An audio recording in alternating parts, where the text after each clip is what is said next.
Assalamualaikum warahmatullahi wabarakatuh. Perkenalkan, nama saya Afiana Chaningrum dengan NIM 22104113200023, Prodi Administrasi Publik, Fakultas Ilmu Sosial dan Ilmu Politik, Universitas Lambung Mangkurat. Yang terhormat Ibu Trisilvana Aswari SOSMAP sebagai dosen pengampu mata kuliah Sistem Sosial dan Politik, saya mengucapkan terima kasih kepada Ibu yang sudah memberikan tugas video pembelajaran tentang Kapita Selekta Sistem Sosial di Indonesia dalam rangka memenuhi salah satu tugas UAS. Jadi di sini saya akan menjelaskan terkait Kapita Selekta Sistem Sosial Indonesia. Apa itu Kapita Selekta?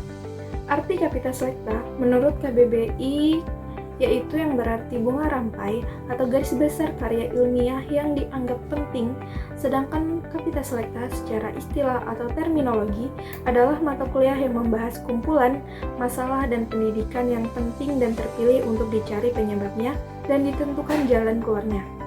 Selanjutnya yaitu sistem sosial. Apa itu sistem sosial? Menurut Wikipedia, sistem sosial adalah jaringan terpola dari hubungan yang membentuk keseluruhan yang koheren yang ada antara individu, kelompok, dan institusi.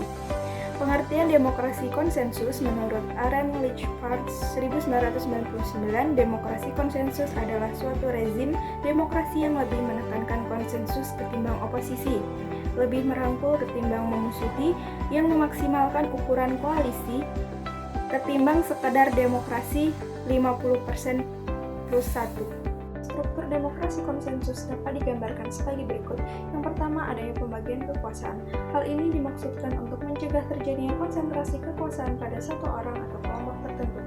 Pembagian kekuasaan dapat dilakukan melalui beberapa cara, antara lain pembagian kekuasaan secara vertikal, pembagian kekuasaan secara horizontal, pembagian kekuasaan antara sektor publik dan sektor privat.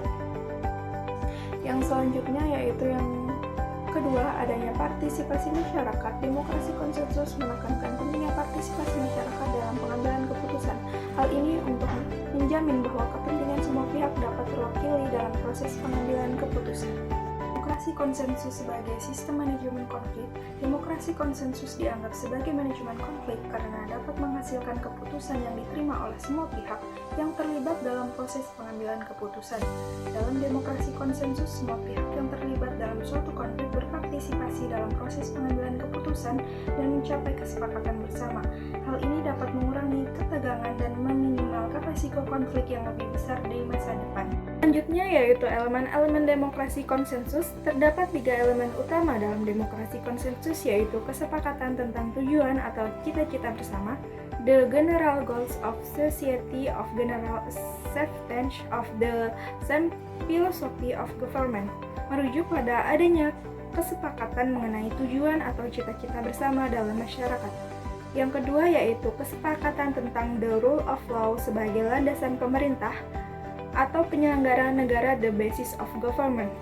Elemen ini merujuk kepada kedua kesepakatan tentang the rule of law sebagai landasan pemerintahan atau penyelenggaraan negara, mengacu pada prinsip bahwa pemerintahan harus tunduk pada hukum dan aturan yang berlaku, serta keadilan harus menjadi landasan dalam menjalankan pemerintahan. Yang ketiga yaitu kesepakatan tentang bentuk institusi-institusi dan prosedur-prosedur ketatanegaraan atau the form of institution and procedure, sedangkan untuk elemen ketiga merujuk pada kesepakatan tentang bentuk institusi-institusi dan prosedur-prosedur ketatanegaraan mencakup struktur pemerintahan, pembagian kekuasaan, serta mekanisme pengambilan keputusan yang demokratis dan transparan. Apa itu demokrasi? Pancasila sebagai demokrasi konsensus. Demokrasi Pancasila adalah demokrasi yang berlandaskan pada Pancasila, yaitu 5 sila yang menjadi dasar filosofis negara Indonesia. Demokrasi konsensus adalah suatu bentuk demokrasi yang menekankan pada pengambilan keputusan secara bersama-sama berdasarkan kesepakatan atau konsensus. Dengan demikian, demokrasi Pancasila dapat dikategorikan sebagai demokrasi konsensus karena ia menekankan pada sebuah pengambilan keputusan secara bersama-sama berdasarkan kesepakatan bersama. Hal ini tercermin dalam beberapa prinsip Pancasila, yaitu kemanusiaan yang adil dan beradab, persatuan Indonesia, dan keadilan sosial bagi seluruh rakyat Indonesia.